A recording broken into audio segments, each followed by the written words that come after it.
तो बच्चों last unit है हमारी वेव्स। वेव बच्चों आप 2-3 बार और ट्वेल्थ में ही पढ़ोगे। ठीक है, एटलीस्ट एक बार और तो पढ़ोगे ही पढ़ोगे इलेक्ट्रोमैग्नेटिक वेव के नाम से। ठीक है, तो एक्चुअली वेव्स होती क्या हैं, और आप थोड़ा बहुत पढ़ोगे। आप वेव ऑप्टिक्स में भी पढ़ोगे इसको। ठीक है, तो देखो वेव्स होती क्या है बच्चों। जैसे कि आपके सामने मैंने एक इमेज डाली है, आप देख पा रहे होंगे कि अभी तक हमने एस एच एम पढ़ा था। देखो एस एच एम क्या होता है, सिंपल हार्मोनिक मोशन, जो कि एक तरीके का ऑक्सीलेशन होता है, जो कि उसकी मीन वैल्यू से टू एंड फ्रो होता है। मीन वैल्यू से टू एंड फ्रो ऐसे रहता है। यहाँ पे आप वेव देखोगे, देखो वेव पहले यहाँ पे थी, धीरे धीरे धीरे धीरे आगे की तरफ बढ़ रही है और लगातार बढ़ती ही जाएगी। तो वेव एक तरीके की क्या है बच्चों, डिस्टरबेंस है। ये क्या कर रही है, देखो पार्टिकल के बीच में डिस्टरबेंस पैदा कर रही है। और ये डिस्टरबेंस की वजह से क्या होता है बच्चों, यहाँ पे एनर्जी या फिर मैं बोलूंगा मोमेंटम ट्रांसफर हो रहा है from one point two another point. देखो ये इसको एनर्जी प्रोवाइड कर रहा है, ये वाला इसको एनर्जी प्रोवाइड कर रहा है, this particle providing energy to this one. और ये क्या कर रहा है बच्चों, प्रोपोगेट कर रहा है, इसको बोलते हैं प्रोपोगेशन। अब जो पार्टिकल एक्चुअली में देखो, यहां पे देखो इस वाले सर्कल को, ये पार्टिकल अपनी मीन पोजीशन पे ही बस ऑक्सीलेट कर रहा है। तो ये वाला पार्टिकल तो अपने यहाँ पे एसएचएम कर रहा है, और वेव इसी एसएचएम के थ्रू क्या कर रही है बच्चों, प्रोपोगेट कर रही है। कैसे कर रही है, ये जो पार्टिकल है जब इससे टकराएगा, देखो एनर्जी मिलती है, फिर दूसरे वाले पार्टिकल को देता है एनर्जी, और ऐसे एनर्जी क्या होती है बच्चों, ट्रांसफर होती रहती है, मोमेंटम ट्रांसफर होता रहता है, और ऐसी हमारी जो वेव होती है वो आगे की तरफ प्रोपोगेट करती रहती है। तो वेव एक तरीके की क्या होती है बच्चों, डिस्टरबेंस होती है, जो कि प्रोपोगेट करती है एनर्जी और मोमेंटम को from one point two another. ठीक है, from one point two another. क्या ये बात क्लियर होगी सभी को यहां तक? क्लियर है एवरीवन? तो हाँ जी सर। एसएचएम और वेव्स में ये डिफरेंस है बच्चों। एसएचएम में जो पार्टिकल होता है वो अपनी मीन पोजीशन के आसपास ही रहता है, मतलब कि वहीं पे टू एंड फ्रो करता रहता है। वेव कंटिन्यूसली प्रोग्रेसिव रहती है, कंटिन्यूसली प्रोग्रेसिव रहता है, मतलब जैसे इस टाइम पे पार्टिकल मतलब कि हमारा जो वेव होगी यहाँ पे फिर अलग होगी, और आगे जाके और ज्यादा अलग अलग हो जाएगी, अलग अलग वैल्यू निकलती रहेगी बच्चों की। Clear everyone? Yes sir. Yes. ठीक है, इसकी कुछ प्रॉपर्टीज होते हैं, मैं लिखवाऊंगा, पहले समझना। इलास्टिसिटी। इलास्टिसिटी का मतलब क्या है बच्चों, इलास्टिसिटी का मतलब होता है कि particle can return it's mean position. तो जब वो डिस्टर्ब हुआ, तो देखो ये पार्टिकल डिस्टर्ब हुआ तो अपनी मीन पोजीशन पे वापस भी आ रहा है, मान के पोजीशन है, तो देखो डिस्टर्ब होने के बाद अपनी मीन पोजीशन पे वापस आ रहा है, फिर डिस्टर्ब होने के बाद अपनी मीन पोजीशन पे वापस आ रहा है, तो इसको बोलते हैं इलास्टिक नेचर। इनर्शिया का मतलब क्या होता है कि पार्टिकल कैन स्टोर एनर्जी और can overshoot there mean position, मतलब कि अपनी एनर्जी स्टोर भी कर सकता है और दूसरे को प्रोवाइड भी कर सकता है। अमंग पार्टिकल्स, जो पार्टिकल्स हैं इनके बीच में फ्रिक्शन कम होना चाहिए। इनके बीच में क्या होना चाहिए बच्चों, फ्रिक्शन कम होना चाहिए, और यूनिफॉर्मली होना चाहिए। अगर मैं इस वाले पार्ट को भूल जाऊं थोड़ी देर के लिए, जहां पे वेव है, नीचे वाले पार्ट को देखोगे यूनिफॉर्मली डिस्ट्रीब्यूटेड है हर जगह, यूनिफॉर्मली डिस्ट्रीब्यूटेड है। तो वेव प्रोपोगेशन के लिए ये सब होना जरूरी है, खासकर तब जब हम साउंड वेव ट्रेवल करवा रहे हैं। क्योंकि हमें पता है कि जब हम लाइट वेव ट्रेवल करते हैं तो हमने सबने पढ़ा है कि वैक्यूम में भी ट्रेवल कर सकती है ना, वैक्यूम में भी ट्रेवल कर सकते हैं। पर खासकर जब हम साउंड वेव की बात करेंगे, क्योंकि हम इसमें साउंड वेव ही पढ़ने वाले हैं, ट्वेल्थ क्लास में हम लाइट वेव के बारे में थोड़ा डिटेल में पढ़ेंगे, यहाँ पे हम साउंड वेव के बारे में पढ़ेंगे। तो साउंड वेव के रिस्पेक्ट में जो डेंसिटी होती है, पार्टिकल की डेंसिटी होती है, वो क्या होनी चाहिए, मीडियम में यूनिफॉर्म होनी चाहिए। सन में आ गया बच्चों, लिख लें थोड़ा सा। हाँ जी सर। तो लिखो, पहला, पहले तो वेव्स के बारे में लिख लो। A wave is a disturbance, a wave is a disturbance which propagates which propagates energy and momentum, which propagates energy and momentum from one place to another, from one place to another, without transport of matter, without transport of matter। Without transfer of matter का मतलब क्या है कि ये particle देखो अपने main position के आसपास से, थोड़ा ना ये पार्टिकल उस वेव के साथ आगे चलने लग गया, जैसे मान के चलो ये कोई पर्सन है, ठीक है, या ये पार्टिकल है, यहाँ पे जो पार्टिकल है ये आगे थोड़ा बढ़ रहा है, अपनी बस मेन पोजीशन पे रह रहा है और एनर्जी लेता है, एनर्जी देता है, एनर्जी ले रहा है, एनर्जी दे रहा है, ऐसे ट्रांसमिट हो रही है लगातार। ठीक है। तो विदाउट ट्रांसपोर्ट ऑफ मैटर का मतलब कि वहां पे जो पार्टिकल है, वहां पे जो मैटर है, वहां पे चेंज नहीं हो रहा है, वहां पे ट्रांसपोर्ट नहीं हो रहा है। लिख लो, necessary properties of medium, necessary properties of medium for wave propagation, necessary properties of medium for wave propagation, जिसमें पहला आता है बच्चों इलास्टिसिटी।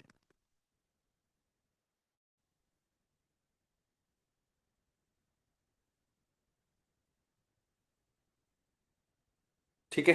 सेकंड आता है आपका इनर्शिया।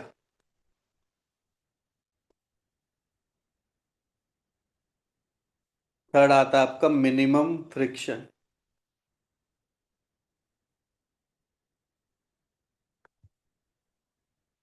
और लास्ट आता है बच्चों आपका यूनिफॉर्म डेंसिटी।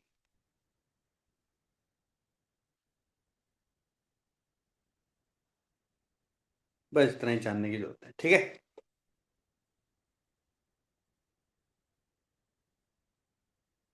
ठीक है बच्चों, लिख लिया यहां तक। यस। हाँ जी। ठीक है। अब क्या होती है बच्चों, जो वेव्स होती हैं उसको हम बहुत तरीके से डिफरेंशिएट करते हैं। अभी के लिए हम डिफरेंशिएट करेंगे बच्चों उसको मैकेनिकल और non mechanical wave, mechanical waves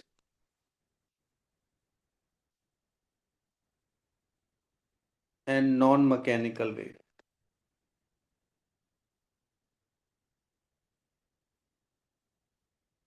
mechanical wave में हमेशा ही मीडियम की जरूरत पड़ेगी for their propagation. Mechanical wave को हमेशा ही बच्चों मीडियम की जरूरत पड़ेगी, तो लिख लो it requires medium, it requires medium for its propagation. इसका मतलब क्या है कि यहाँ पे no medium required, no medium required for propagation. तो आपको पता है कि मैकेनिकल वेव का बेस्ट एग्जांपल क्या है बच्चों, साउंड वेव, है ना। साउंड वेव में पार्टिकल्स का होना बहुत जरूरी है, अदरवाइज वेव कभी भी क्या नहीं होगी बच्चों, ट्रांसमिट नहीं होंगी, साउंड वेव कभी भी ट्रांसमिट नहीं होंगी। नॉन मैकेनिकल वेव होगी, सबसे इजी एग्जांपल है लाइट वेव्स, लाइट वेव्स हैं, या मैं बोलूंगा कि एक्स रेज हैं, गामा रेज हैं, ये सारे के सारे क्या है बच्चों, एग्जांपल्स हैं। ये साउंड वेव्स हैं, इसमें सिस्मिक जो होते हैं ना, जो वो मेथड के वो वेव्स होते हैं जो अर्थक्वेक से निकल के आते हैं, वो वेव्स हैं, लिख लो सिस्मिक वेव्स, सिस्मिक वेव्स हैं, ये सारे के सारे एग्जांपल हैं। इसमें लगा लो एक्स रेज, गामा रेज, ये सारे के सारे एग्जांपल हो। ठीक है बच्चों, लिख लिया यहाँ तक।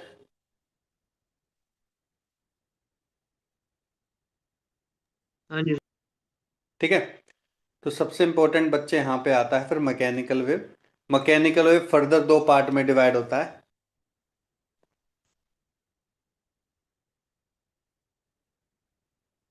आपने क्लास 9 में ही पढ़ा होगा। एक होती है लॉन्गिट्यूडनल वेव,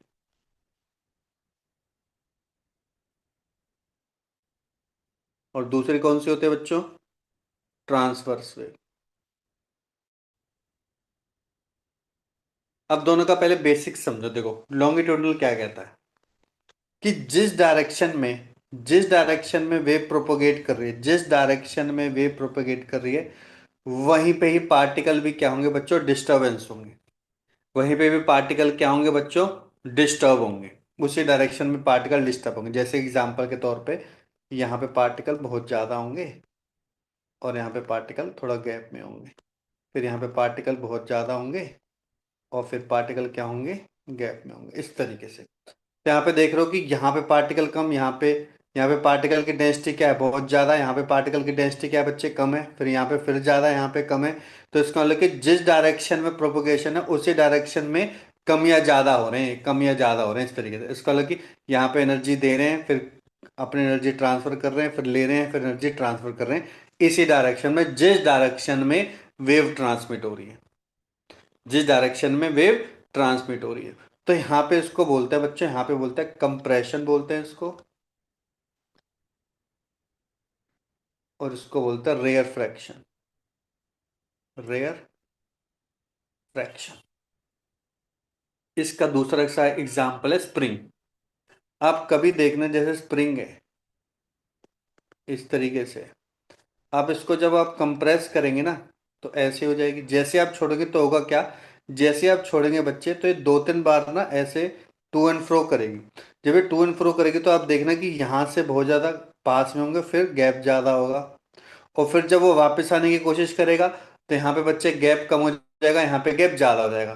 तो देखो जिस डायरेक्शन में एक्सपेंड हुआ उसी डायरेक्शन में तो एक रेयर फ्रैक्शन या कंप्रेशन कर रहा है, तो इसी को लॉन्गिट्यूडनल वेव बोलते हैं। इसको कोई क्या बोलता है बच्चों, लॉन्गिट्यूडनल वेव बोलते हैं। क्या ये बात क्लियर हो गई, क्या पॉइंट क्लियर हो गए सभी को, हाँ जी। Yes sir. है ना। ये बना लो डायग्राम और लिख लो लॉन्गिट्यूडनल के लिए।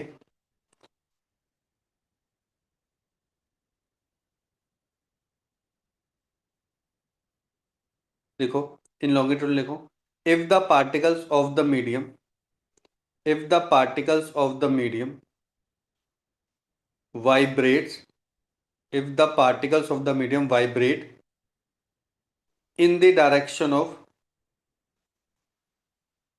in the direction of motion of the wave, in the direction of motion of the wave is called longitudinal wave, is called longitudinal wave। तो आपने लिख लिया होगा, ये बनाना diagram, compression and rarefaction ये फॉर्म करता है कौन सा, लॉन्गिट्यूडनल वेव, लॉन्गिट्यूडनल वेव।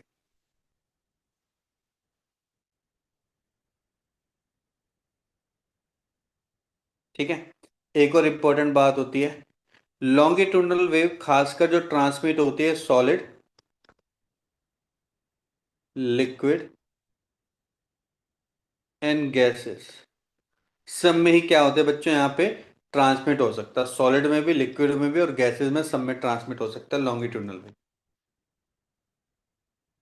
लिख ले बच्चों यहाँ तक, हाँ जी सर। ठीक है। अब लिखो ट्रांसवर्स, ये ट्रांसवर्स ये जो आपने देखा था।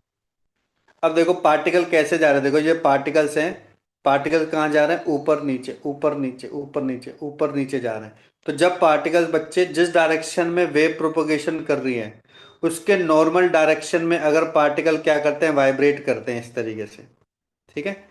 जिस डायरेक्शन में वेव प्रोपोगेट कर रही है उसकी नॉर्मल डायरेक्शन में, नॉर्मल मतलब 90 डिग्री डायरेक्शन में अगर पार्टिकल क्या कर रहे हैं, वाइब्रेट कर रहे हैं, तो उसको हम कौन सा बोलते हैं बच्चों, उसको ट्रांसवर्स वेव बोलते हैं। क्या बोलते हैं, ट्रांसवर्स वेव बोलते हैं।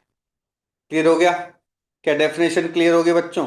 तो एक काम हाँ कैसे करती है, देखो ये वेव ऐसे करती है, ऐसे जा आगे की तरफ रही है, लेकिन पार्टिकल क्या कर रहे हैं, वाइब्रेट कर रहे हैं। अब आप सोच रहे होंगे कि ये तो सर एक पार्टिकल तो आगे बढ़ता जा रहा है, नहीं, देखो हो क्या रहा है, एक्चुअली में हो क्या रहा है, देखो पार्टिकल देखो यहाँ पे मान के चलो, इस ऐसे एक पार्टिकल्स पड़े हुए हैं ऐसे, ये अपने मेन पोजीशन पे पड़े हुए हैं बच्चों, ठीक है। अब होगा क्या, जैसे इसको एनर्जी मिलेगी ये थोड़ा सा उठेगा, फिर ये एनर्जी इसको उठाएगी, ये थोड़ा सा और उठेगा, इसको उठाएगी तो और उठेगा, इसको उठाएगी तो और उठेगा, फिर ऐसे ही यहीं पे रहेगा, फिर इसको एनर्जी ट्रांसफर। तो वेव क्या हो रहा है, ये वाला पार्टिकल यहाँ पहुंच गया, ये वाला पार्टिकल यहाँ पहुंच गया, ये वाला पार्टिकल यहाँ पहुंच गया, ये वाला पार्टिकल यहाँ पहुंच गया, ये पार्टिकल यहीं रहा क्योंकि इसको इतनी एनर्जी नहीं मिली। तो हो गया क्या, वेव ऐसे ट्रांसमिट हो गई ऐसे। अब देखो ये पार्टिकल वापस भी तो अपनी मीन पोजीशन पे आएगा, वापस अपनी मीन पोजीशन पे आएगा, तो वापस क्या हो जाएगा बच्चों, फिर कम हो जाएगी यहाँ पे। तो ये बस पार्टिकल क्या कर रहे हैं, देखो ये पार्टिकल क्या कर रहे हैं, अपनी मीन पोजीशन से बस वाइब्रेट ही कर रहे हैं। ये पार्टिकल दोबारा समझो, ये पार्टिकल क्या कर रहे हैं, अपनी मीन पोजीशन से क्या कर रहे हैं बच्चों, वाइब्रेट कर रहे हैं, बस अपनी मीन पोजीशन से वाइब्रेट कर रहे हैं, लेकिन साथ साथ क्या कर रहे हैं, एनर्जी भी ट्रांसमिट कर रहे हैं। और जैसी एनर्जी ट्रांसमिट करते हैं वो एक तरीके की वेव नेचर हमें दिखाते हैं कि हाँ आगे की तरफ एनर्जी ट्रांसमिट हो रही है बस। पर ये पार्टिकल आगे नहीं बढ़ रहे हैं, ये पार्टिकल क्या कर रहे हैं, अपनी ही मीन पोजीशन से बच्चों एसएचएम कर रहे हैं, एसएचएम कर रहे हैं सारे के सारे पार्टिकल। पार्टिकल ट्रांसमिट नहीं हो रहे, जो मैंने शुरू में बताया था कि पार्टिकल ट्रांसमिट या कोई भी मैटर ट्रांसमिट ट्रांसपोर्ट नहीं हो रहा, बस क्या कर रहा है, ऑक्सीलेट कर रहा है, ऑक्सीलेट के साथ साथ एनर्जी ले रहा है और दे रहा है, ले रहा है और दे रहा है, ये काम कर रहा है। क्या ये बात क्लियर हो गई सभी को, यस और नो? Yes, sir. यस ना? तो ये पार्टिकल अपनी मीन पोजीशन पर है, जैसे मैंने इधर दिखाया गया है, और ये पार्टिकल बस एसएचएम करते हैं, ठीक है? कोई मैक्सिमम पोजीशन पे चला गया, कोई मिनिमम पोजीशन पे चला गया। और इधर भी देखो, देखो इसी पार्टिकल को देखो, ये पार्टिकल अभी नीचे था और ये ऊपर चला गया, नीचे था ऊपर चला गया, नीचे था ऊपर चला गया, तो हो क्या रहा है, एसएचएम प्रोड्यूस कर रहा है, बस एनर्जी ले रहा है और एनर्जी दे रहा है। क्लियर? क्लियर हो गया बच्चे? Yes, sir. तो इसमें लिखो बच्चे, ट्रांसवर्स वेव में लिखो, particles of the medium, particles of the medium execute simple harmonic motion, particles of the medium execute simple harmonic motion about their mean position, about their mean position,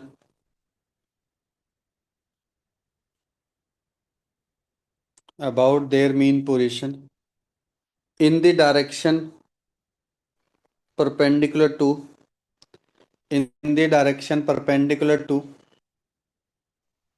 in the direction perpendicular to the direction of propagation of wave,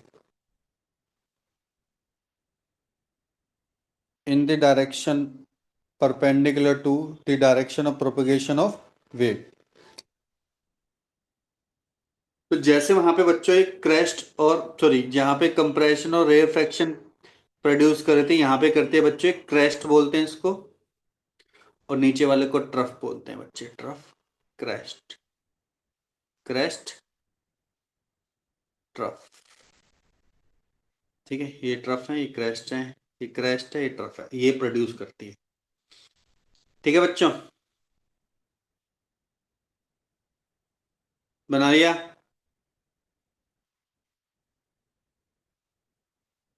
हाँ जी, sir. ठीक है, जैसे कि इसका example है, ये तो देखो साउंड वेव ही होगी इसमें, हाँ ये साउंड वेव भी होती है इसमें कुछ, और लाइट वेव भी होती है। लाइट वेव तो होती है ट्रांसवर्स नेचर। साउंड वेव जो होती है वो ट्रांसवर्स नेचर में ओनली ही ओनली सॉलिड या फिर सरफेस ऑफ लिक्विड ही करती है, inside the liquid, surface of liquid. तो इसका मतलब कि जैसे कि मान के चलो ये वाटर है, ठीक है? तो आपने देखा होगा सबमेरीन्स क्या होती हैं, अंदर कम्युनिकेट करती हैं, तो अंदर कम्युनिकेट करने के लिए लॉन्गिट्यूडनल वेव यूज करती हैं, ठीक है? या फिर किसी किसी भी कम्युनिकेट करना है तो लॉन्ग लाइट वेव तो कर नहीं सकती, यहाँ पे साउंड वेव ट्रेवल करते हैं, तो आपस में कम्युनिकेट करने के लिए बच्चों लॉन्गिट्यूडनल वेव ट्रांसमिट करती हैं। जैसे सबमरीन बाहर आती हैं तो फिर वो क्या यूज करती हैं, ज्यादातर वो बच्चे लॉन्गिट्यूडनल वेव नहीं करती, क्योंकि लॉन्गिट्यूडनल वेव जब ऐसे ट्रांसमिट करते हैं तो अप एनर्जी बहुत जल्दी लूज करती है, तो फिर उस समय वो ट्रांसवर्स वेव यूज करती है। कौन सी यूज करती है? ट्रांसवर्स। सेम साउंड ही है, ठीक है, साउंड ही यूज कर रहे हो दोनों जगह, लेकिन वाटर के अंदर यूज करते हैं बच्चों लॉन्गिट्यूडनल, और सरफेस पे दोनों कर सकते हैं, लेकिन सबसे इंपॉर्टेंट होती है, सबसे एडवांटेजेस होती है आपकी ट्रांसवर्स। ठीक है, समझ में आ गया बच्चों? यहां तक कोई डाउट तो नहीं किसी को भी? नहीं सर। ठीक है, अब कुछ बेसिक टर्म है जिसके बारे में आपको पता ही, जैसे कि अगर मैं वेव बनाता हूं,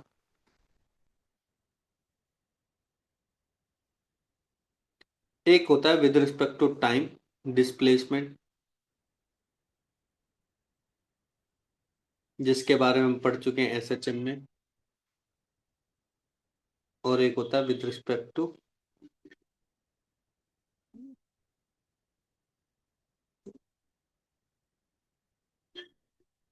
एक्स। एक्स ले लो, वाई ले लो, जेड ले लो, जिस डायरेक्शन में वो प्रोपोगेट कर रहा है, एक्स डायरेक्शन में प्रोपोगेट कर रहा है, या वाई डायरेक्शन में प्रोपोगेट कर रहा है, या तो फिर जेड डायरेक्शन में प्रोपोगेट करता है। ठीक है। तो जब वो विद रिस्पेक्ट टू टाइम होता है डिस्प्लेसमेंट, तो हमने पढ़ा था इसको क्या बोलते हैं बच्चों, यहां से लेकर यहां तक के टाइम को हम क्या बोलते थे, याद है? Time time period. पीरियड क्या बोलते थे इसको? टाइम पीरियड बोलते थे। और वन अपॉन टाइम पीरियड क्या होता था बच्चों? One upon time period frequency. Frequency. Frequency होती है, राइट। ठीक है। अब अगर वो विद रिस्पेक्ट टू एक्स है, मतलब कि डिस्प्लेसमेंट विद रिस्पेक्ट डिस्टेंस है, ठीक है, तो याद रख लो एक कंप्लीट साइकिल को हम यहां पे वेव लेंथ बोलते हैं। Wave length, wavelength. Wave length, ये वेव की लेंथ है, ठीक है। या फिर हम दो क्रस्ट के बीच के डिस्टेंस को भी वेवलेंथ बोलते हैं, या फिर हम दो ट्रफ के बीच के भी डिस्टेंस को वेवलेंथ बोलते हैं। तो तीन तरीके से डेफिनेशन हम बोल सकते हैं। एक कंप्लीट साइकिल को बोल सकते हैं, दो क्रस्ट के बीच के डिस्टेंस को बोल सकते हैं, टू ट्रफ के बीच के भी डिस्टेंस को बोल सकते हैं कि ये वेवलेंथ है। ठीक है, वेवलेंथ पर चल गया। टाइम पीरियड और फ्रीक्वेंसी हम पहले पढ़ चुके हैं। तो यहाँ पे वेव है तो वेव की वेलोसिटी भी होगी, वेव है तो वेव की वेलोसिटी भी होगी। तो वो फॉर्मूला तो आप पढ़ चुके हो। वी क्या होता है बच्चों? डिस्टेंस, डिस्टेंस हो गया लैम्डा अपॉन में टाइम, ठीक, दैट्स इट। ठीक है। तो और वन अपॉन में टाइम क्या होता है बच्चों? वन अपॉन में टाइम पीरियड होता है फ्रीक्वेंसी। तो आपने पढ़ा होगा v is equal to lambda f, यहां से ही बच्चे आया था ये फॉर्मूला। समझ में आ गया? Clear everyone? हाँ जी सर। ठीक है, तो लिख लो, ये बनाओ डायग्राम और लिखो टाइम पीरियड के बारे में। लिखो time period of vibration of particle, time period of vibration of particle is defined as, time period of vibration of particle is defined as the time taken by the particle, the time taken by the particle to complete one vibration about its mean position. Time taken by the particle to complete one vibration about its mean position, about its mean position. अब लिखो frequency, frequency लिखो the number of vibrations completed by particle in 1 second, the number of vibrations completed by particle in 1 second, उसको क्या बोलते हैं बच्चों? Frequency बोलते हैं। या फिर लिख लो second definition, it is, it is inverse of time period, it is inverse of time period. Time period की यूनिट क्या होती है बच्चों? सेकंड। और फ्रीक्वेंसी की क्या होती है? हर्ट्ज होती है। तो इसका डायमेंशन फॉर्मूला क्या होता है बच्चों? T-1, that's it, T-1। लिख लिया बच्चों?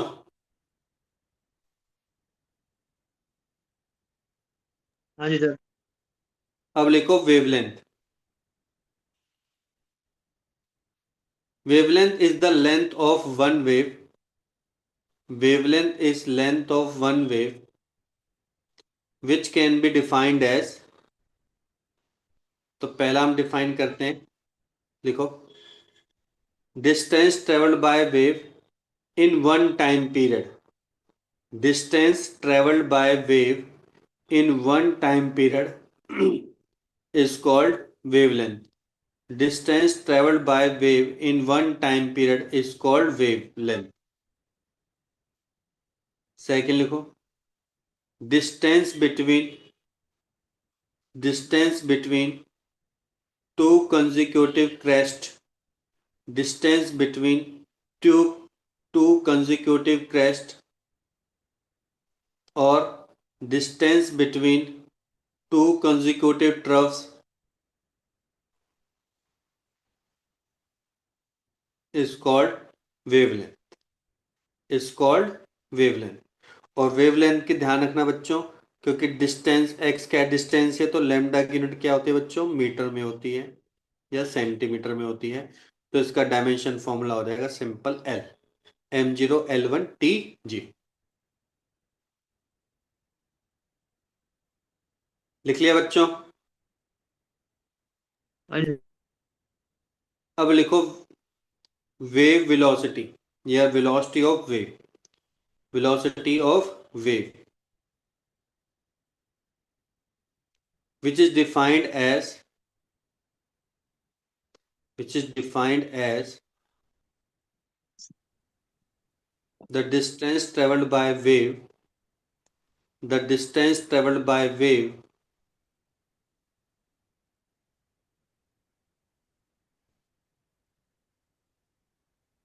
in one time period, the distance traveled by wave in one time period is known as velocity of wave. ये लिखो v is equal to lambda upon में t या lambda, वेलोसिटी यूनिट तो वही रहेगी बच्चों, मीटर पर सेकंड। कैसे? देखो ये मीटर होती है, इसकी सेकंड होती है, तो मीटर पर सेकंड है। ठीक है, ये होता है जनरल फॉर्मूला। पर वेलोसिटी के बच्चों बहुत सारे फॉर्मूले निकलते हैं, खासकर साउंड के टर्म में। साउंड में हम देखते हैं कि क्योंकि साउंड किस किस के ऊपर डिपेंड कर रहा है बच्चों, इलास्टिक नेचर के ऊपर डिपेंड कर रहा है, मीडियम की प्रॉपर्टी के ऊपर डिपेंड करता है। तो और दूसरा स्ट्रिंग होता है। अब स्ट्रिंग में मीडियम थोड़ा ना, लेकिन स्ट्रिंग को जब हम प्रेस करते हैं, उसको हार्ड प्रेस करते हैं, उसको स्मॉल प्रेस करते हैं, तो अलग तरह की साउंड प्रोड्यूस करता है। तो डिफरेंट डिफरेंट तरीके से बच्चों जो साउंड वेव की जो वेलोसिटी है उसको हम डिफाइन करते हैं, तो हम उसको करेंगे। अब हम आते हैं मेजरली साउंड वेव्स। देखो next, sound waves, sound waves तो लिखो sound waves are the energies, are the energies which the human ears are sensitive, to which the human ears are sensitive।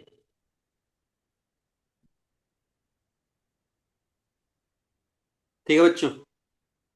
अब इसमें आता है ऑडिबल रेंज। ऑडिबल रेंज का मतलब होता है, वैसे तो होती है वॉइस फ्रिक्वेंसी बोलते हैं, वॉइस फ्रिक्वेंसी रेंज। ये वो रेंज होते हैं जो हम प्रोड्यूस करते हैं बच्चों। हम जो प्रोड्यूस करते हैं जनरली 400 या 500 से लेकर 4000 हर्ट्ज तक हम प्रोड्यूस करते हैं बच्चों। ठीक है, तो डेफिनेटली बात है जो हम प्रोड्यूस करेंगे वो तो हम सुनेंगे सुनेंगे, लेकिन इसकी जो ऑडिबल रेंज होती है, ठीक है, वॉइस फ्रिक्वेंसी की जो रेंज होती है या ऑडिबल रेंज होती है, ऑडिबल जो रेंज होती है वो डेफिनेटली वॉइस फ्रिक्वेंसी से ज्यादा होती है। इसकी जो रेंज होती है बच्चों 20 हर्ट्ज से लेकर 20,000 हर्ट्ज तक हम सुन सकते हैं वेव।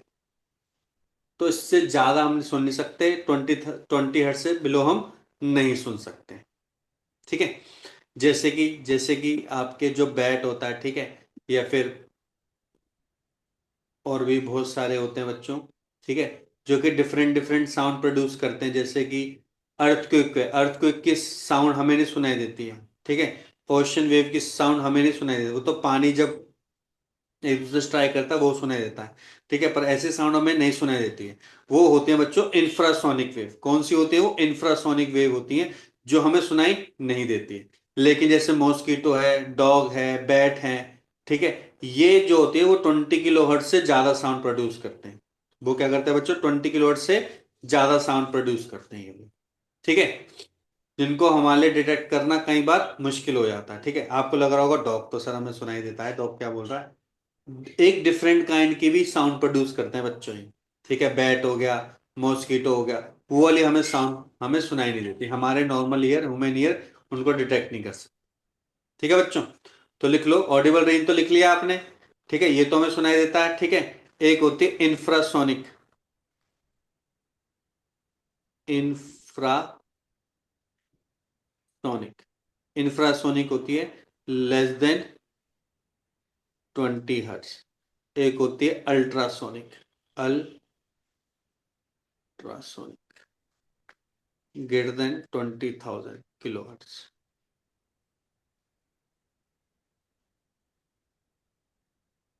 ठीक है बच्चों, लिख लिया यहां तक सभी ने? हम्म।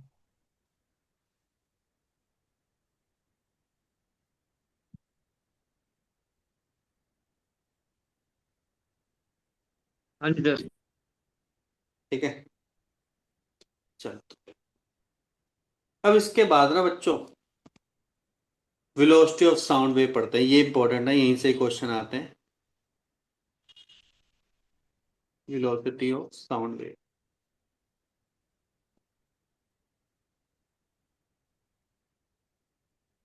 डिफरेंट डिफरेंट साउंड वेव होते हैं। सबसे पहले आए न्यूटन, ध्यान से सुनते हैं, पहले न्यूटन आए। न्यूटन ने बोला कि मैं बनाऊंगा, मैं मतलब मैं वेव इसकी साउंड इक्वेशन को मैं इसको निकालने की कोशिश करूंगा। तो उसने बोला कि जो हमारा ये है ना एटमॉस्फेयर, ये ना एक तरीके का आइसोथर्मल प्रोसेस है, ठीक है, जहां पे साउंड वेव ट्रेवल करते हैं। तो न्यूटन ने बोला कि जो प्रोसेस मैं मान के चल रहा हूं यहाँ पे आइसोथर्मल प्रोसेस मान के चल रहा हूँ, आइसोथर्मल प्रोसेस मान के चल रहा हूँ। और उसने बोला कि इस आइसोथर्मल प्रोसेस में हम मान के चलते हैं कि एयर टेम्परेचर रिमेन कांस्टेंट। क्या रहेगा आपको पता, टेम्परेचर क्या रहेगा जिसमें एयर टेम्परेचर क्या रहेगा बच्चे, कांस्टेंट रहेगा। तो उन्होंने बोला कि साउंड ना एक तरीके की एयर टेम्परेचर, जहां पे टेम्परेचर कांस्टेंट रहता वहां पे ही ट्रेवल करती है। और इस प्रोसेस को हम क्या बोलते हैं बच्चों, आइसोथर्मल प्रोसेस बोलते हैं। तो न्यूटन ने बोला कि जो जब एयर कांस्टेंट टेम्परेचर में रहेगी तो साउंड ट्रेवल करेगी, और जब साउंड ट्रेवल करेगी तो उन्होंने एक फॉर्मूला बताया कि velocity in air, velocity of sound है इन एयर, क्योंकि वेलोसिटी तो सॉलिड में भी जा सकती है, कहीं पे भी जा सकती है, एयर के लिए दिया। और एयर के लिए जो वैल्यू निकल के आती है वो बच्चे पी अपॉन में डेंसिटी आती है। अब फिर लिखना, पी होता है प्रेशर, रो होता है डेंसिटी, ठीक है, डेंसिटी ऑफ द मीडियम, ठीक है, पी होता है प्रेशर इन द मीडियम। तो उस बेसिस पर जब निकल के आई, इन्होंने वैल्यू डाली, तो वैल्यू लगभग लगभग निकल के आई बच्चों 279 मीटर पर सेकेंड। हम सभी को पता है कि वेलोसिटी लगभग लगभग 330 मीटर सेकंड या फिर कई बार 340 मीटर पर सेकंड के रेंज के आसपास रहता है, जो कि लगभग बहुत ज़्यादा डिफरेंस है। लगभग देखा जाए तो 10 to 15% का डिफरेंस है, ठीक है, जो बहुत ही कम है, वैल्यू जो बहुत ही कम प्रोड्यूस करता है। तो उसका मतलब कि जो एक्सपेरिमेंट के थ्रू उन्होंने वैल्यू निकाली थी वो क्या निकल गई, गलत निकल गई। तो फिर आए कौन, लेप्लास। लेप्लास ने बोला, बस कुछ चेंज नहीं किया, बस उसने बोला कि एक्चुअली जो आइसोथर्मल प्रोसेस है वो गलत लिया उन्होंने। हम मान के चलेंगे जो एयर है ना, एयर वो एक तरीके की अडायाबैटिक प्रोसेस है। जब साउंड ट्रेवल कर रहे तो कौन सी प्रोसेस में कर रही है, अडायाबैटिक प्रोसेस। और आपको पता है उस अडायाबैटिक प्रोसेस में जो साउंड की जो प्रेशर होगा बच्चों, साउंड में जो प्रेशर होता है वो बन जाता है यहाँ पे रो पी अपॉन में डेंसिटी। तो बस रो एक्स्ट्रा आ जाता है बच्चों, क्या एक्स्ट्रा आ जाता है, रो एक्स्ट्रा। ये आपको पता है कौन क्या होता है, कांस्टेंट होता है ना बच्चों, ठीक है। हाँ जी। रो पता है क्या होता है, सीपी अपॉन में सीवी होता है, यस और नो, हाँ जी सर। ठीक है। तो वही वैल्यू आती है, तो उसी के बेसिस पे आता है। क्लियर है, हाँ जी सर। ठीक है। तो अभी वैल्यू निकालेंगे इसकी, ठीक है बच्चों। तो ये डेरिवेशन करके आता है, तो यहाँ पे आगे आ क्या गया था बच्चों, यहाँ पे गामा कांस्टेंट आ गया था। और जैसे ही गामा की वैल्यू पुट की बच्चों उसमें, तो फिर वैल्यू लगभग लगभग 331.3 मीटर पर सेकंड पे आ गए। तो लगभग लगभग जो एयर की वैल्यू होती है गामा की 1.41, वो वैल्यू पुट की, तो लगभग लगभग रिजल्टेंट बेटर हो गया, ठीक है। तो यहीं से जो फाइनल रिजल्टेंट आया वेलोसिटी का इन एयर, ठीक है, velocity of sound in air, वो क्या निकल के आया बच्चों आपका, under root of gamma P upon में डेंसिटी, ठीक है। और यहाँ पे डेंसिटी क्या होगी बच्चों, डेंसिटी डेफिनेटली ऑफ मीडियम होगी, डेंसिटी ऑफ मीडियम, या मुझे बोलना चाहिए मीडियम की जगह मुझे बोलना चाहिए डेंसिटी ऑफ गैस, ठीक है। वही एक तरीके का मीडियम ही है, ठीक है बच्चों। ये भी क्या हो गया, प्रेशर ऑफ गैस, या फिर मुझे बोलना चाहिए मीडियम। क्लियर हो गया बच्चों, यस और नो। तो लेप्लास ने क्या किया, मॉडिफाई कर दिया न्यूटन्स फॉर्मूला को, बस ये बताने के चक्कर में कि ये आइसोथर्मल प्रोसेस नहीं, कौन सी प्रोसेस से ट्रेवल कर रहा है बच्चों, कौन सी प्रोसेस मान के ट्रेवल कर रहा है, अडायबैटिक प्रोसेस मान के ट्रेवल कर। तो लिख लो, थोड़ा थोड़ा लिख लो ऐसे। Newton's assume that, Newton assume that when sound propagates, when sound propagates through air, comma, temperature remains constant, temperature remains constant, that is the process is isothermal, that is the process is isothermal। तो ये formula लिखो और ये value लिखो।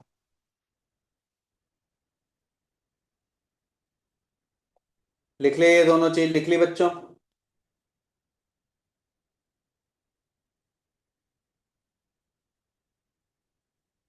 लिख लिया? हाँ जी सर। फिर लिखो, the value of velocity of sound is less than the actual velocity of sound. The velocity of sound by this formula is less than the velocity of the actual velocity of sound। ठीक है, फिर लिखो next line से, Laplace modified the Newton's formula, Laplace modified the Newton's formula assuming that, assuming that the propagation of sound in air, the propagation of sound in air as a diabatic process, a diabatic process।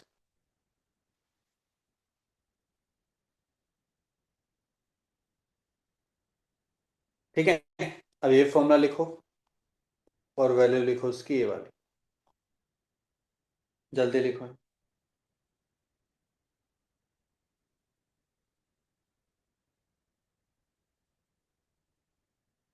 लिख लिया बच्चों सभी ने?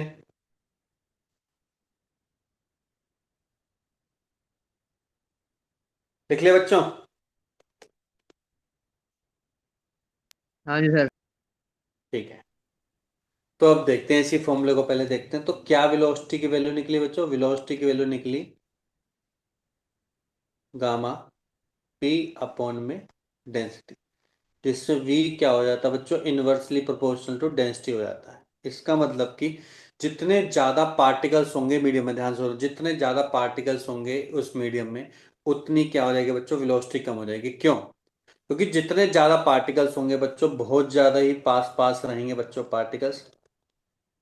ठीक है, तो particles की जो वेव वेलोसिटी, जो वेव की वेलोसिटी होनी चाहिए, वो क्या हो जाएगी बच्चों, रिड्यूस हो जाती है। साउंड की, सॉरी, साउंड की वेलोसिटी क्या हो जाती है, वेव ही है। साउंड या वेव की वेलोसिटी क्या होती है बच्चों, रिड्यूस हो जाती है। इस वजह से डेंसिटी क्या होनी चाहिए बच्चों, गैप होना चाहिए उसमें अच्छा खासा। ठीक है, लाइक दिस, डेंसिटी इतनी कम भी नहीं होनी चाहिए कि पार्टिकल्स ट्रेवल, मतलब कि प्रोपोगेट ही ना कर पाए, या फिर साउंड वेव प्रोपोगेट ही ना कर पाए, या बहुत ज़्यादा भी नहीं होनी चाहिए। ठीक है बच्चों, तो पहला पॉइंट तो ये है कि इन्वर्सली प्रोपोर्शनल होता है डेंसिटी के। सेकंड, आपने पढ़ा हुआ फॉर्मूला पी वी, वो सॉरी वॉल्यूम है ना, P V is equal to n R T. इसमें एन क्या होता है बच्चों, मास अपॉन में molar mass, R T P P. ठीक है, पी को यहीं रहने दो, एम को इधर ले आओ, एम अपॉन में वी, एम अपॉन में वी होता है बच्चों डेंसिटी, तो बन गया डेंसिटी आर टी। तो पी बाय डेंसिटी क्या बन जाएगा बच्चों, आर टी अपॉन में एम। हमने गैस में पढ़ा था, ये इधर ये इधर, तो यहाँ से एक और फॉर्मूला निकल गया वेलोसिटी का, गामा तो रहेगा ही रहेगा, आर टी बाय एम। इसका मतलब कि जहाँ पे वेलोसिटी बच्चों टेम्परेचर पे डिपेंडेंट करते हो, टेम्परेचर किस में होना चाहिए, इन केल्विन में होना चाहिए। सर में आ गया बच्चों, के पॉइंट क्लियर हो गए सभी को?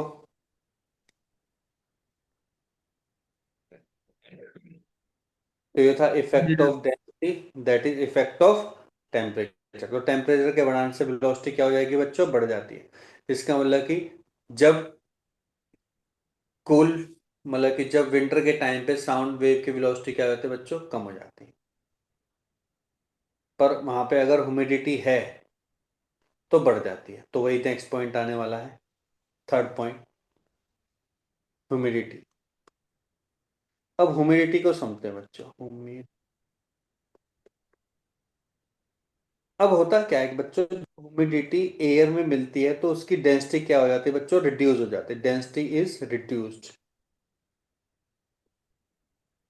और डेंसिटी के रिड्यूस होने से बच्चों वेलोसिटी की वैल्यू क्या हो जाती है बच्चों, बढ़ जाती है।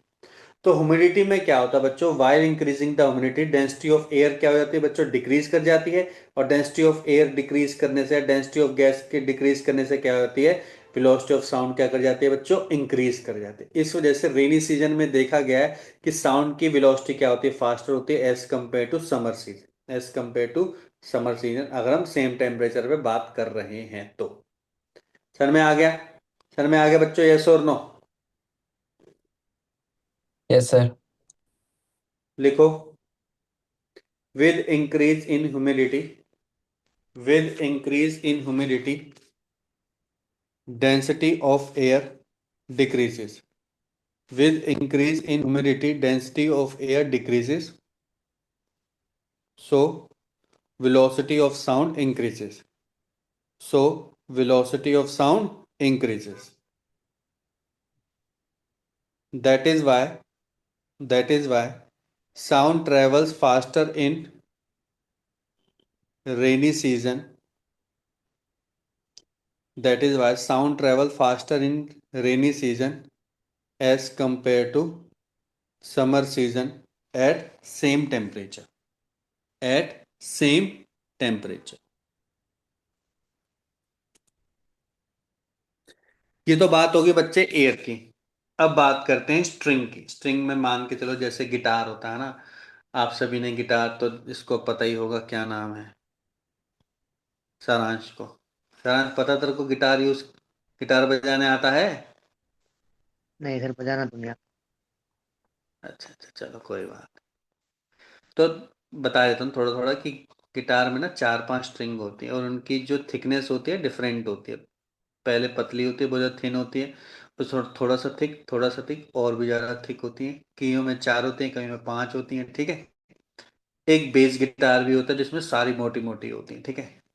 हम नॉर्मल इलेक्ट्रिक गिटार है, नॉर्मल गिटार की बात कर रहे हैं, ठीक है। अब इस गिटार में आपने देखा हो कई बार जो म्यूजिशियन होता है या गिटारिस्ट होता है, वो ना यहाँ पे कुछ टाइट सा कर रहा होता है। ऐसा देखा है कभी, ऐसे हाथ घुमा घुमा के उसको, हाँ जी ठीक सर। है, को टाइट कर रहा होता है। वो टाइट क्या कर रहा होता है बच्चों, इसकी टेंशन को बढ़ा रहा है। देखो जब ये ढीला होगा तो टेंशन इसकी कम हो जाएगी, स्लैकिंग आ जाएगी इसके अंदर, है ना। तो क्या करता है बच्चों, इसकी टेंशन को बढ़ा देता है। तो यहाँ पे एक टेंशन का भी कॉन्सेप्ट आता है कि जितना ज्यादा इसको टाइट करेगा बच्चों, उतना ही ज्यादा इसके अंदर टेंशन होगा। और जितने ज्यादा टेंशन होगी ना बच्चों, तो देखा गया जितने ज्यादा उसके अंदर टेंशन होती है, तो जैसे ही मैं इसमें बच्चों इसको डिस्टर्ब करता हूं तो अच्छी वेलोसिटी प्रोड्यूस करता है। यहाँ पे वेलोसिटी बढ़ जाती है साउंड की। क्या कर जाती है बच्चों, वेलोसिटी बढ़ जाती है। तो ठीक है, तो velocity directly proportional to under root of, ये निकाला गया फॉर्मूला। तो हमें तो भाई ये समझना है कि directly proportional under root of tension होता है, ठीक है। फिर देखा गया कि डेफिनेटली ये पतली वायर है, उससे मोटी है, उससे भी मोटी है, सबसे ज्यादा मोटी ये है। तो डेफिनेटली मास इसका ज्यादा है। अगर मैं पर यूनिट लेंथ की बात करूं, क्योंकि कई बार देखा गया कि पतली वाली की लेंथ ज्यादा होती है, इसकी कम होती है, ऐसे कुछ देखा गया है। तो अगर मैं मास पर यूनिट लेंथ की बात करूं, मास पर यूनिट लेंथ की मतलब कि एक लेंथ ले ली मैंने और सबके मास पर यूनिट लेंथ निकाला, ये m1 है, ये m2/l निकाला, इस तरीके से मैंने निकाला। तो देखा गया कि जिसका सबसे ज्यादा मास है ना बच्चों, उस वो कम वेलोसिटी ऑफ साउंड प्रोड्यूस करता है। जिसका सबसे ज्यादा मास है वो कम वेलोसिटी ऑफ साउंड प्रोड्यूस करता है। और जिसको हम रिप्रेजेंट करते हैं v inversely proportional to mu. इसमें म्यू क्या रिप्रेजेंट करता है बच्चों, मास पर यूनिट लेंथ। और देखा भी होगा आपने पतली वायर की जो साउंड आते हैं वो जल्दी आती है एज कम्पेयर टू मोटी वायर, ठीक है। मोटी वायर की साउंड बहुत धीमी सी आती है, ठीक है। तो जो फाइनल हमारे पर रिजल्टेंट आया velocity of sound of string, वो क्या निकल के आया बच्चों, T/म्यू निकल गया। जिसमें टी क्या है बच्चों, टेंशन, और म्यू है आपका मास पर यूनिट लेंथ। समझ में आ गया? क्लियर है बच्चों? हाँ देखो, speed of sound on a stretch string, speed of sound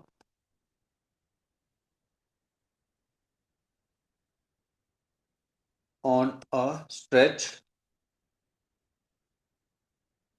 string, तो क्या निकल के आता है, v equal to T upon में mu, where T is the tension in the string, tension in the string, और म्यू इक्वल टू मास पर unit length. ठीक है।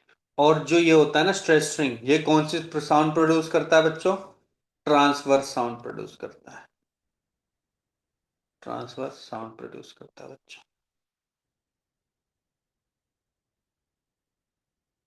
लिख लिया? हाँ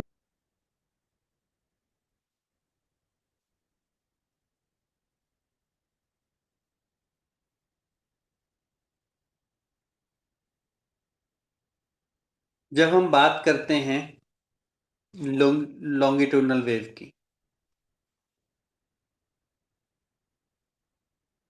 तो लॉन्गिट्यूडनल वेव की बच्चों तीन वेलोसिटी निकल के आते हैं। एक तो velocity in solid, velocity in liquid, velocity in gas.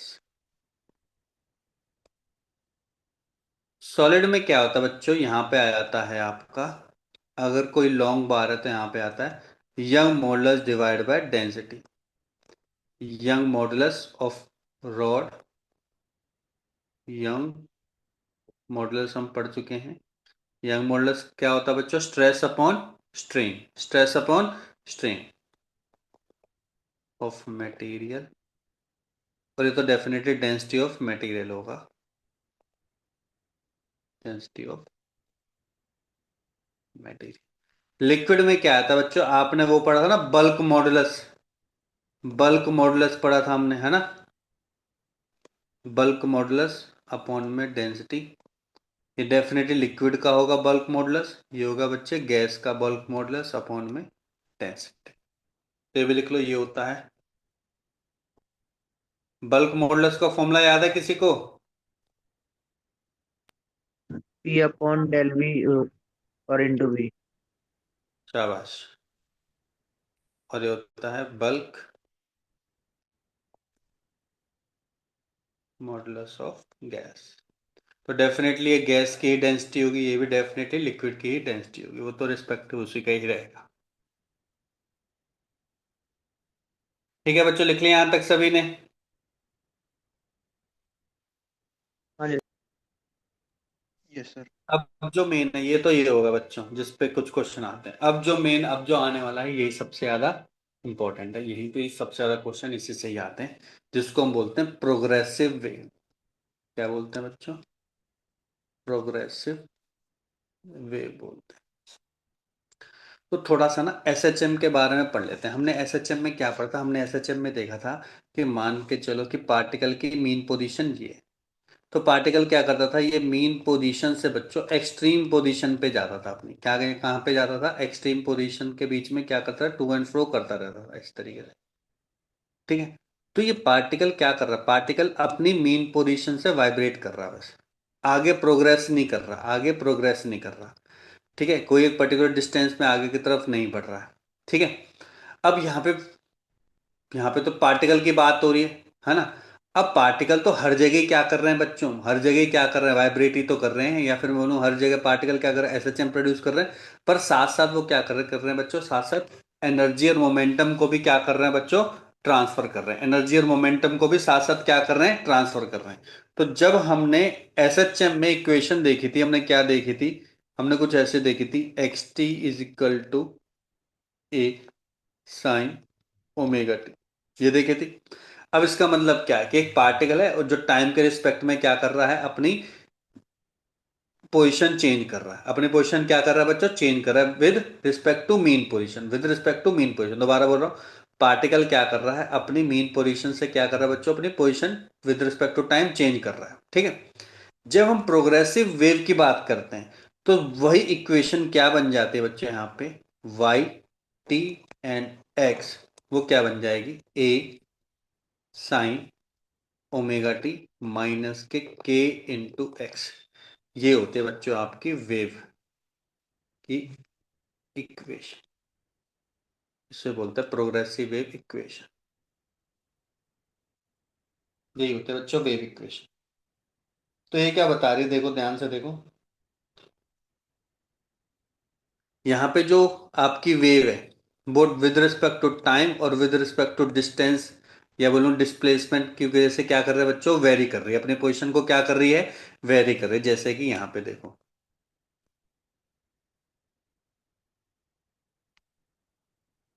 अब इसी डायग्राम में अगर आप ध्यान से देखो तो हो क्या रहा है, मान के चलो एक्स डायरेक्शन है, ये वाली कौन सी डायरेक्शन है, एक्स डायरेक्शन है, ये है बच्चों वाई डायरेक्शन है। ये पार्टिकल क्या कर रहे हैं, कुछ टाइम बाद पार्टिकल यहाँ पे होंगे, कुछ टाइम बाद यही पार्टिकल यहाँ पे होगा, कुछ टाइम बाद पार्टिकल ये वाला यहाँ पे होगा, फिर पार्टिकल यहाँ पे होगा, यहाँ पे होगा। तो टाइम के रिस्पेक्ट में क्या कर रही है बच्चों, ऑक्सीलेट कर रही है। लेकिन प्रोग्रेस तो नहीं कर रही है ना, प्रोग्रेस तो नहीं कर रही है। लेकिन प्रोग्रेस करने के लिए बच्चे हमें वेवलेंथ चाहिए होते हैं, तो वेवलेंथ के थ्रू क्या कर रही है बच्चों, ये क्या कर रही है, प्रोग्रेस कर रही है। ये वाला पार्टिकल यहाँ होगा, ये वाला फिर यहाँ होगा, ये वाला पार्टिकल यहाँ पहुंच जाएगा, फिर कुछ टाइम बाद यही पार्टिकल, क्योंकि वाइब्रेट कर रहा है ना, यही पार्टिकल अपने ओरिजिनल पोजीशन पे आ जाएगा, ये वाला पार्टिकल यहाँ पहुंच जाएगा, ये वाला यहाँ पहुंच जाएगा। लेकिन इतने में एनर्जी ये ट्रांसफर कर चुका होगा, इतने में एनर्जी क्या कर चुका होगा, ट्रांसफर। इस तरीके से वेव क्या होती रहती है बच्चों, ट्रांसमिट होती रहती है। आपने देखोगे कि ये वाला जो पार्टिकल है, देखो ये वाला पार्टिकल, देखो हर पार्टिकल मूव कर रहा है, कोई सा भी पार्टिकल देखोगे, हर पार्टिकल अप एंड डाउन जा रहा है, हर पार्टिकल क्या कर रहा है बच्चों, अप एंड डाउन जा रहा है। इसका मतलब कि ये वाला पार्टिकल, ये वाला भी पार्टिकल, ये वाला भी particle, her particle up and down जा रहा है, मतलब कि ऑक्सीलेट भी कर रहा है और साथ साथ एनर्जी ट्रांसफर कर रही है, तो क्या कर रहा है, प्रोग्रेस भी कर रहा है। तो उसके लिए जो बेसिक इक्वेशन होते हैं बच्चों आपकी, वो ये वाली होती है, this is the basic equation. जैसे एसएचएम की बेसिक इक्वेशन ये थी, ऐसी वेव इक्वेशन बच्चों ये निकल के आती है, वाई एक्स कोमा टी या t comma x equal to a sine omega t minus k x. आप +5 भी लगा सकते हो, जो कि आपका फेज कांस्टेंट है एक तरीके का। लेकिन अभी हम इसको नहीं समझेंगे, अभी तक हम इसको ही समझेंगे, इतना ही पार्ट्स। ठीक है बच्चों, क्लियर हो गया, ठीक है। तो ये होती है प्रोग्रेसिव वेव की इक्वेशन। ठीक है, तो लिख लो, progressive wave propagates in forward direction, progressive wave propagates in forward direction with finite velocity, with finite energy and momentum are transmitted, energy and momentum are transmitted in the direction of propagation wave, in the direction of propagation wave. Various form of progressive wave can be expressed as, various form of progressive wave can be expressed as। अब उसको express करने से पहले 2-3 point मैं बताना चाहूंगा। तो देखो, पहले एक इक्वेशन लिखते हैं, फिर बनाएंगे बाद में। देखो पहले आपने बनाया y is equal to a sine omega t minus k into x. T क्या है बच्चों, टाइम रिप्रेजेंट कर रहा है, एक्स डिस्प्लेसमेंट प्रोड्यूस कर रहा है। पहला पॉइंट तो ये, ठीक है, पहला पॉइंट इंपॉर्टेंट पॉइंट। अगर यहाँ पे माइनस एक्स लिखा गया है, हेयर माइनस एक्स लिखा गया है ना बच्चों, माइनस एक्स लिखा गया है, तो माइनस एक्स रिप्रेजेंट कर रहा है कि जो प्रोग्रेसिव वेव है, जो कि प्रोग्रेसिव, सिंपल लिखूंगा वेव है, wave travel, wave travel in positive x direction. कई बार ये वाला क्वेश्चन आता है कि अगर नेगेटिव एक्स लिखा हुआ है तो मतलब कि जो वेव है वो कौन सी डायरेक्शन में ट्रेवल कर रही है बच्चों, पॉजिटिव डायरेक्शन में। और अगर यहाँ पे प्लस एक्स लिखा हुआ, मतलब कुछ भी लिखा हुआ, प्लस 5x प्लस 6x कुछ भी लिखा हुआ, तो वेव कौन सी डायरेक्शन में ट्रेवल कर रही है बच्चों? Negative x direction. अगर कई बार यहाँ पे प्लस जेड लिख गया तो इसका मतलब क्या है? Wave travel in negative Z direction में ट्रेवल कर रही है। तो जो थोड़ा ना एक्स, हमने तो एक्स ले लिया, ठीक है, इस तरीके से। आप बोलोगे सर एक्स जेड डायरेक्शन में भी तो कर सकते हैं, बिल्कुल कर सकती है। तो वहां पे फिर इसका एक्सप्रेशन कैसा लिखा जाएगा? वैसे वो ज्यादातर वो हम वेव में पढ़ेंगे, लेकिन अगर फिर भी अगर अभी आप पूछो तो मैं उसको, इस इक्वेशन को ऐसे लिखूंगा, साइन ओमेगा टी माइनस के k1x माइनस के k2z। एक्स जेड डायरेक्शन में ट्रेवल कर रहा है इस तरीके से। क्या मसला नहीं है, तो बात है, जब हम पढ़ेंगे बाद में तब की तब।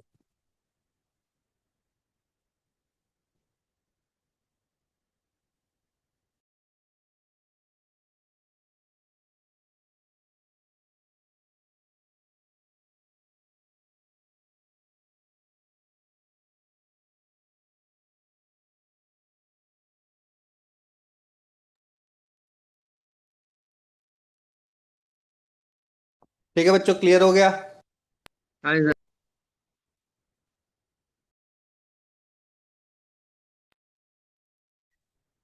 ठीक है बच्चों, तो प्लस एक्स माइनस एक्स का पता चल गया। ओमेगा तो आपको शुरू से ही पता है, ओमेगा क्या होता है बच्चों? ओमेगा, ओमेगा क्या होता है? Angular velocity.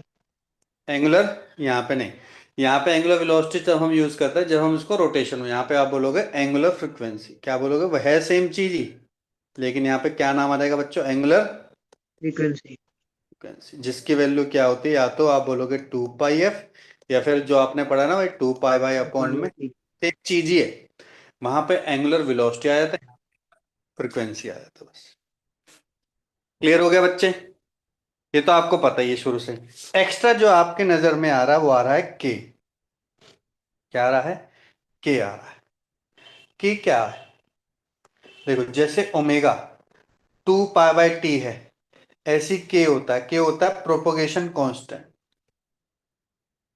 प्रोपेगेशन कांस्टेंट जो कि होता है, ध्यान से देखो, ये होता है 2π/λ। इजी है, ओमेगा होता है 2π/t, के होता है 2π/λ। ध्यान से देखना, 2π/λ होता है, ठीक है। तो एक बहुत ही इंपॉर्टेंट रिलेशन निकल के आता है। अभी आपने एक वेव वेलोसिटी पढ़ा था, वेव वेलोसिटी हमने पढ़ा था लेमडा अपॉन में टी। मैं लिखता हूं इसको 2π/टी, इसको लिखता हूं लेमडा अपॉन में 2π। लेमडा टी 2π ऊपर नीचे मल्टीप्लाई कर दिया। अभी देखो 2π/t है क्या? देखो ये है ओमेगा, और 2π/λ क्या है? ये है के। तो लेमडा अपॉन में 2π क्या होगा? 1/के। तो एक और इंपॉर्टेंट रिलेशन निकल के आया, जो जो v होता है वो ओमेगा बाय के भी हम लिख सकते हैं बच्चों। तो पता है इस पे बहुत क्वेश्चन आते हैं, हर, मतलब एक साल में 2 या 3 क्वेश्चन इसी पे आया था। मतलब आता कैसे क्वेश्चन है, मतलब ऐसा एग्जैक्टली नहीं आएगा, ऐसे बोल देगा कि ये कुछ वैल्यूज गिवन है, बताओ इनमें से कौन सी वेव इक्वेशन है। तो आपको पहले चेक करना पड़ेगा, ऐसे बोल देगा कि ना वेलोसिटी ऑफ वेव है इतनी, लेट्स सपोज 100 है, तो चेक करना पड़ेगा कि 100 कौन सा है। तो आपने देखा होगा ना, यहाँ पे ऐसे लिखा है साइन 1000t माइनस के 10x, ऐसे लिखा हुआ है। तो अभी मैंने आपको बताया कि v जो होता है ओमेगा बाय के होता है, और ओमेगा किसके साथ होता है? t के साथ होता है। x के साथ क्या होता है बच्चे? k होता है। ओमेगा कितना निकल के आ गया? 1000। k कितना निकल के आ गया? 10। वेलोसिटी कितना निकल के आ गया? 100। 100। तो बस ऐसे कई बार ऐसे इजी क्वेश्चन भी आ जाते हैं, तो इस चीज का याद रखना, v क्या होता है? ओमेगा बाय के। क्लियर हो गया बच्चों? यहां तक एवरीवन क्लियर दिस पॉइंट? हाँ जी सर। ठीक है। और एक और होता है इसके अंदर, वेव नंबर। वेव नंबर जिसको हम रिप्रेजेंट करते हैं बच्चों 1/λ। तो ये क्या बताता है बच्चों? Number of wave present in unit length. दोबारा बोल रहा हूं, number of waves present in unit length को हम क्या बोलते हैं बच्चों? वेव नंबर बोलते हैं। लिख लो, wave number is defined as number of wave number of waves present in unit length. तो कई बार वेव नंबर भी बोल देता, निकालो वेव नंबर, तो लेमडा निकालना। अब कैसे निकालोगे? देखो, वेव नंबर कैसे निकालोगे? अगर यही क्वेश्चन है तो वेव नंबर कैसे निकालते हैं? आप बोलते एक्स के साथ होता है 10, ठीक है, और 10 क्या होता है? के, है ना? के की वैल्यू 10 हो गई। के की वैल्यू होती क्या है सर? के की वैल्यू होती है 2 पाई बाय लेमडा, है ना? तो इसका मतलब कि 2 pi by lambda equal to क्या आ गया? 10। तो तुम बताओ, यहां से 1/लेमडा की वैल्यू नहीं निकाल सकते? 10/2 पाई आ गया बस वैल्यू, मतलब कि हाँ 5/पाई। बस खत्म। तो इस तरीके से छोटे छोटे क्वेश्चन कई बार आ जाते हैं। तो बस इन चीजों का ध्यान रखना है, बेसिक बेसिक टर्म का याद रखना है। Number of wave present in unit length क्या रिप्रेजेंट करता है बच्चों? Wave number. और वेव नंबर कैसे निकालते हैं? 1/लेमडा। अब लेमडा की डायमेंशन क्या होती है? मीटर। तो इसकी क्या होगी बच्चे? Per unit metre. और इसका डायमेंशन क्या होगा? L inverse. लिख लिया बच्चों यहां तक सभी ने? हाँ है ना? अब आपने, ठीक है, यहां तक ठीक है। अब देखो, इसी जो हमने एक बेस, ये वाली जो बेसिक इक्वेशन लिखी थी प्रोग्रेसिव वेव की, इसको किस किस टाइप में लिख सकते हैं? देखो, बहुत तरीके से लिख सकते हैं, पर हैं एक ही है। जैसे y is equal to a sine omega t minus k x है, ये तो जनरल हो गई। ओमेगा की वैल्यू क्या होती है बच्चों? ओमेगा की वैल्यू होती है 2 पाई बाय टी, ठीक है, और ऐसे लिख दिया -2 पाई बाय लेमडा एक्स, इस फॉर्म में लिख दिया। दूसरा, आपने ओमेगा बाहर ले लिया, ओमेगा बाहर ले लिया तो यहाँ पे टी बचेगा। यहाँ पे क्या बचेगा बच्चों? के अपॉन में ओमेगा। ऊपर वाली इक्वेशन से देखो, मैंने यहाँ पे ओमेगा ले लिया एंगल में, ओमेगा बाहर ले लिया, ठीक है, टी अंदर बचा, के अपॉन में ओमेगा।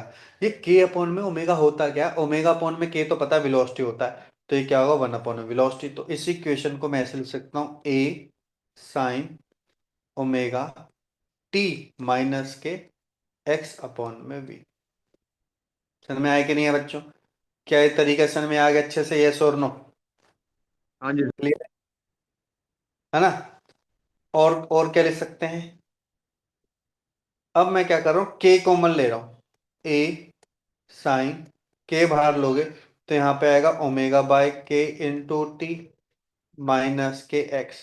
और ओमेगा बाय के क्या होता है बच्चों? ओमेगा बाय के होता है वेलोसिटी। रटना नहीं है, केवल पहली इक्वेशन ही समझनी है। ये मैं क्यों करवा रहा हूं? क्योंकि कई बार ना इक्वेशन इस फॉर्म में आ रखी होते, कई बार इस फॉर्म में आ, तो कंफ्यूज नहीं होना। दूसरा, ये टाइम है, तो ये भी तो टाइम होना चाहिए, और ये टाइम बन भी रहा है। देखो, ये टाइम है, और डिस्टेंस अपॉन वेलोसिटी क्या होता है? ये भी टाइम होता है। टाइम टाइम, इसका मतलब कि आपकी कैलकुलेशन सही है। वेलोसिटी इनटू टाइम डिस्प्लेसमेंट, ये भी डिस्प्लेसमेंट, तो डिस्प्लेसमेंट माइनस डिस्प्लेसमेंट डिस्प्लेसमेंट। तो ये भी इक्वेशन क्या है आपकी? बिल्कुल करेक्ट है। समझ में आ गया बच्चों? इस तरीके से हम इक्वेशन को लिख सकते हैं, डिफरेंट डिफरेंट तरीके से। ओमेगा मैं बता चुका हूँ 2 पाई बाय टी होता है, या फिर 2 पाई एफ होता है। क्लियर हो गया यहाँ तक? यहाँ तक क्लियर हुआ कि नहीं हुआ बच्चों? बताओ जल्दी से। हाँ ठीक है, यस सर। चलो तो। अच्छा, इसको क्या बोलते हैं? इसको बोलते हैं फेज। फेज एंगल बोलते हैं, सिंपल बोलते हैं क्या बच्चों? फेज बोलते हैं। तो कोई भी इक्वेशन अगर मैं लिख रहा हूं, y is equal to a sine omega t minus k x, पहले लिखो यहाँ पे फेज। फेज लिखो। फेज क्या होता है बच्चों? आर्ग्यूमेंट ऑफ साइन और कोसाइन फंक्शन होता है, इसको बोलते हैं आर्ग्यूमेंट। लिख लो, फेज क्या होता है? आर्ग्यूमेंट ऑफ साइन और कोसाइन फंक्शन, ठीक है। तो यहाँ पे जो फेज निकल के आया आपका, क्या निकल के आया? Omega t minus k into x निकल के आया। Omega t minus k into x निकल के आया, ये आपका आ गया बच्चों फेज। एक होता है फेज डिफरेंस। क्या होता है बच्चों? फेज डिफरेंस होता है। Phase difference. अब इसको पहले समझ लो, समझ लोगे ना तो बहुत जल्दी समझ में आ जाएगा, ध्यान से समझो। देखो दो टर्म है यहाँ पे, ओमेगा टी के एक्स, मतलब कि ओमेगा टी एक टर्म है और के एक्स एक टर्म है।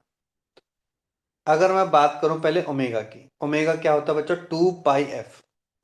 कोई भी आपने साउंड प्रोड्यूस करो, जैसे मैं अपनी साउंड प्रोड्यूस कर रहा हूँ ना, मेरी जहां जैसे आप मेरे, जब हम क्लास में बैठते हैं, जब वीकेंड पे बैठते हैं, आप मेरे सामने चाहे 10 बॉल रख दो, चाहे प्लास्टिक बॉल रख दो, कुछ भी रख दो, जो मेरे मुंह से साउंड की जो फ्रिक्वेंसी निकली है ना, वो कभी भी चेंज नहीं हो सकती बच्चों। एक बार सोर्स ने, कोई से भी सोर्स ने साउंड की जो भी फ्रिक्वेंसी प्रोड्यूस की है बच्चों, ठीक है, वो कभी भी चेंज नहीं होती है उस मीडियम में, ठीक है। लेकिन होता क्या है, जैसे जैसे बच्चों ट्रेवल करती है वेव, तो क्या चीज चेंज हो रही है, एक्स चेंज हो रहा है, डिस्प्लेसमेंट चेंज हो रहा है। पहले वेव यहां पे थी, अब यहां पे आ गई, अब आगे बढ़ गई, आपके पास जाने लगी, तो वेव क्या हो रहा है बच्चों, क्या होती है, यहाँ पे एक्स चेंज हो रहा है, क्या हो रहा है, उसका डिस्प्लेसमेंट चेंज हो रहा है। इसका मतलब कि ओमेगा टी तो क्या रहेगा बच्चों, कांस्टेंट रहता है।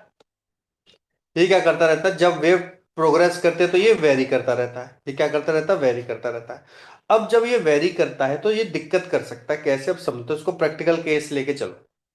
जैसे एग्जाम्पल के तौर पे अगर मैं बात करूं कि आपके घर के बाहर एंटीना है, ठीक है, और आप यहाँ पे बात कर रहे हो, बीच में बहुत सारी बिल्डिंग है ना। अब डायरेक्ट तो आपको पता है, अगर आप रूम के अंदर हो, ठीक है, तो आपका डायरेक्टली सिग्नल तो जाएगा नहीं। सिग्नल कैसे जाता है हमेशा बच्चों, टकरा टकरा के जाता है, ठीक है, ऐसे टकरा टकरा के वेव्स के जाता है। अब एक चीज बताओ, ये वाली वेव है, इसने पहले ये वाला डिस्टेंस ट्रेवल किया, फिर ये वाला किया, फिर ये वाला किया, फिर इसने केवल ये इतना किया और इतना किया। एक हो सकता हो डायरेक्ट भी पहुंच गया आपके पास। तो आपने देखा कि जब वो पहला पाथ, दूसरा पाथ और तीसरा पाथ फॉलो कर रही है, तो सबसे कम पार्ट 2 कर रहा है, उससे थोड़ा ज्यादा 3 कर रहा है, सबसे ज्यादा 1 कर रहा है। जो सबसे ज्यादा पाथ ट्रेवल करेगा, तो मुझे बताओ उसके लिए एक्स की वैल्यू कम होनी चाहिए कि ज्यादा, बस ये बता दो, उसके लिए एक्स की वैल्यू कम होनी चाहिए कि ज्यादा। कम के लिए ज्यादा होनी चाहिए। सॉरी, कम। मतलब कम होनी चाहिए, 1 के लिए कम होनी चाहिए कि ज्यादा होनी चाहिए 1 के लिए। हाँ भाई, क्या लग रहा है सारांश, अलग, दर्शिका, लीजा बताओ। ज्यादा अबे होनी। जो ट्रैवल करेगा उसका डिस्प्लेसमेंट भी तो ज्यादा ही हो गया, एक्स तो ज्यादा ही होगा डिस्टेंस से, कि नहीं हुआ ज्यादा।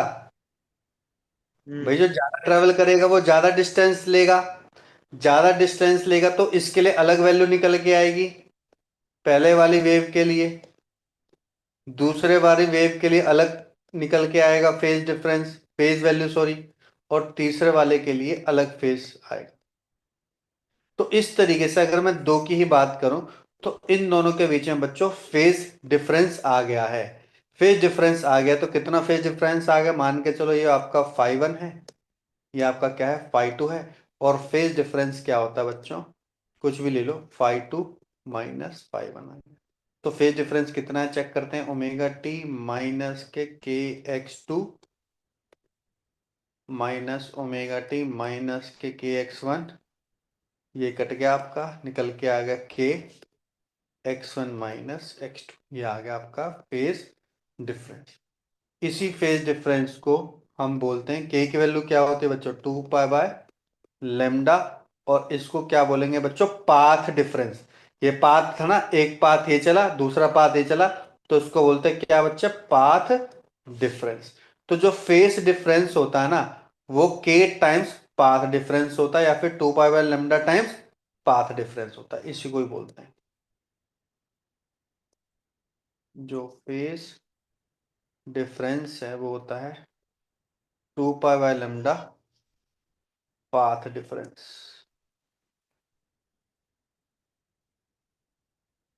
अब इसके डिसएडवांटेज क्या है, पहले तो ये समझते हैं हम पढ़ते क्यों हैं इसको। साउंड जब आपके, मान के चलो कि साउंड में मैंने कुछ बोला, क ख ग, क ख ग की 3 डिफरेंट वेव निकली, एक क की निकली, ख की निकली, ग की निकली। सबसे कम, सबसे कम डिस्टेंस किसने ट्रेवल किया, तो आपको पहले ख सुनाई देगा, उसके बाद ग सुनाई देगा, और उसके बाद क सुनाई देगा। ये तो कोई अच्छी बात नहीं हुई।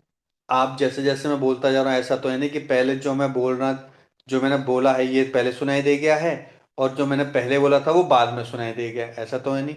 आप देखो सिंकिंग में चल रहा है, सब कुछ सिंकिंग में चल रहा है। तो होता क्या है कि जब हम जो कम्युनिकेशन एंटीना जो लगाया जाता है, इसी बेसिस पे लगाया जाता है कि तीनों के तीनों ही जो सिग्नल है ना एक साथ पहुंचने चाहिए। तो कई बार हम इसमें डिले प्रोवाइड कर देते हैं, इनमें जो जो जल्दी पहुंच गए उनके अंदर डिले प्रोवाइड कर देते हैं कि तीनों के तीनों एक साथ पहुंचेंगे। एक साथ पहुंचने के बाद उस पर्सन को एक साथ हम सुनाएंगे, इस तरीके से बोला जाता है। अब फिर आप बोलोगे सर इसको पता कैसे चलेगा कि ये क ही है। तो इनके साथ है बच्चों नंबरिंग में जाते हैं, जैसे पैकेट नंबर 1 पैकेट के फॉर्म में जाता है, पैकेट नंबर 2, पैकेट नंबर 3। अगर 3 पहले पहुंच गया तो 3 को ना ऐसे ही अभी रख दिया, अभी तुम्हारे पास पहुंचाया नहीं, अपने पास रख लिया इसने। फिर जैसे 2 पहुंचा तो 2 कर दिया, जैसे 1 पहुंचा तो 1 किया। अब जैसे 1 2 3 कंप्लीट हुआ, अब तुम्हें सुनाई देगा, अब तुम्हें तुम्हारे कान में डाल देगा 1 2 3 मतलब कि क ख ग। तो ये करता कैसे है, ये बच्चों पाथ डिफरेंस निकालता रहता है, और उसी के बेसिस पे फेज डिफरेंस निकालता रहता है, और साथ साथ क्या करता है उनके बीच में सिंकिंग प्रोड्यूस करता रहता है। तो इसलिए जरूरत पड़ती है बच्चों फेज डिफरेंस और पाथ डिफरेंस की, ताकि जो हमें सुनाई दे रहा है सिंकिंग में सुनाई दे, आगे पीछे ना सुनाई दे। क्या ये बात क्लियर हो गई सभी को? यस और नो? हाँ जी sir. Clear at this point? तो ये होता क्यों है? डिफरेंट डिफरेंट पाथ ट्रेवल करने से। देखो पहले आपने पहला पाथ ट्रेवल किया तो इस वजह से के एक्स वन आ गया, दूसरा वाले ने दूसरा पाथ ट्रेवल किया तो के एक्स टू आ गया, ऐसे तीसरा वाला करेगा तो तीसरा वाला आ जाएगा।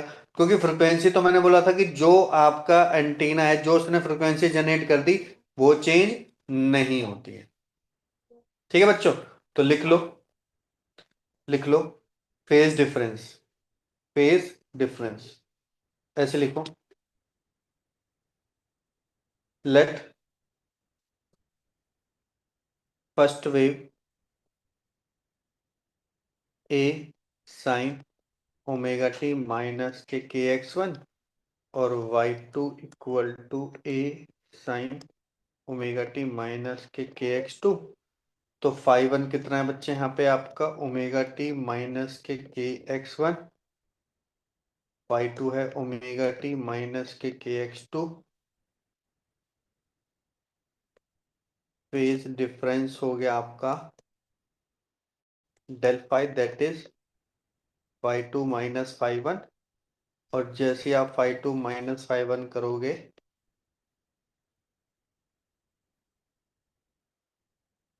तो ये part cancel, minus minus will become plus, तो plus k x one minus x two बन जाता है।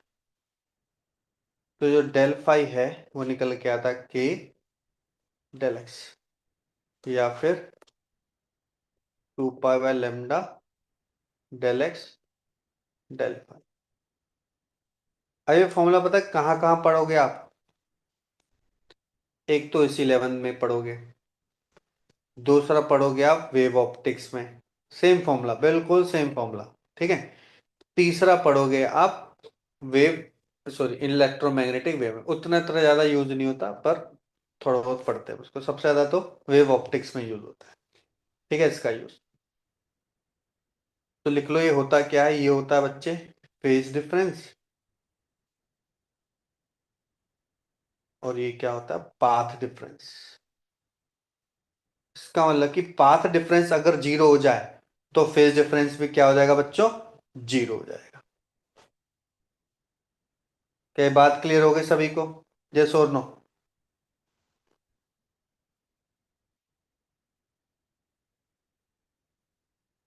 Clear everyone? हाँ जी सर। ठीक है, अब बस 2 मिनट लूंगा। अब होता है यहाँ पे प्रिंसिपल ऑफ सुपरपोजिशन। अब आपने देखा होगा कि जब वेव ट्रांसमिट होते तो एक साथ बहुत सारी वेव ट्रांसमिट होती हैं। अब जब वो वेव ट्रांसमिट हो तो आपस में ऐड भी हो सकते हैं, आपस में क्या होते हैं बच्चों साइमल्टेनियसली, जब वो ज्यादा होती तो उनका वेक्टर सम भी हो सकता है। तो उस वेक्टर सम की वजह से बच्चों यहाँ पे बहुत सारे इश्यूज बोल रहे, या फिर उनकी वजह से बहुत सारे इंटरेस्टिंग प्रॉपर्टीज आती हैं, जो कि हम बोलते हैं इंटरफेरेंस ऑफ वेव, मतलब कि एक वेव ने दूसरे के साथ इंटरफेयर कर दिया, या फिर एक स्टेशनरी वेव डिफरेंट वेव भी प्रोड्यूस कर देता है। दो वेव कंबाइन हुई या 2 या 3 वेव कंबाइन हुई, उसने एक डिफरेंट वेव प्रोड्यूस कर दी। या फिर तीसरा होता है बीट। तो आप जैसे कि आपने एडीएस साउंड नाइट सुनी होगी, जैसे कॉलेज में आती है, तो वो बीट प्रोड्यूस करता है, different different type of beat. तो वो भी क्या करते हैं, दो तीन वेव को एक साथ लेके उनके बीच में डिफरेंस प्रोड्यूस करते हैं बच्चों, वो तो जब हम आगे जाके पढ़ेंगे तब हम देखेंगे। तो उससे वो बीट प्रोड्यूस करते हैं। तो प्रिंसिपल ऑफ सुपरपोजिशन से ही हम नेक्स्ट क्लास में स्टडी करेंगे, यहीं से यही सबसे इंपॉर्टेंट टॉपिक है ये वाला भी। जिससे पहला आता है इंटरफेरेंस। इंटरफेरेंस में हम स्टडी करते हैं कि जब दो वेव आपस में, जिनकी फ्रिक्वेंसी सेम है, एम्पलीट्यूड सेम है, जो आपस में वेक्टर सम होता है, तो उनकी वजह से क्या क्या इंटरफेरेंस हो सकता है। इंटरफेरेंस ये भी हो सकता है कि दोनों जुड़ के हाइयर एम्पलीट्यूड दे दें या फिर जीरो एम्पलीट्यूड दे दें, मतलब कि एक बोल रहा है दूसरा बोल रहा है, या तो दोनों सिंकिंग में है। अगर मैं और सारांश हम गाना गा रहे हैं और हम सिंकिंग में हैं, तो साउंड की आवाज़ क्या हो जाएगी, बढ़ जाएगी। और अगर हम बिल्कुल अपोजिट गा रहे हैं, तो साउंड की आवाज़ क्या हो जाएगी बच्चों, कम हो जाएगी। तो इसको बोलते हैं इंटरफेरेंस, जिसमें कंस्ट्रक्टिव और डिस्ट्रक्टिव इंटरफेरेंस स्टडी करेंगे। स्टेशनरी वेव में क्या होता है कि एक वेव और दूसरे वेव इस तरीके से कंबाइन की गई है कि वो वेव ना प्रोग्रेसिव नहीं हो जाती, वो स्टेशनरी हो जाती है। स्टेशन मतलब कि होगी तो वेव, लेकिन स्टेशनरी दिखाई देगी बस वो हमेशा ही। ठीक है। और तीसरा, मैं आपको बीट के बारे में थोड़ा बहुत हिंट दे चुका हूँ कि दो तीन वेव को कंबाइन करते हैं और उसके बेस पे वो different different kind of beat produce करता है। जैसे धुम, ऐसे दो साउंड होंगे तो दो साउंड को इस तरीके से कंबाइन कर देगा तो एक तीसरा साउंड सुनाई देगा हमें, बिल्कुल डिफरेंट। ठीक है। तो वो बीट के थ्रू होता है।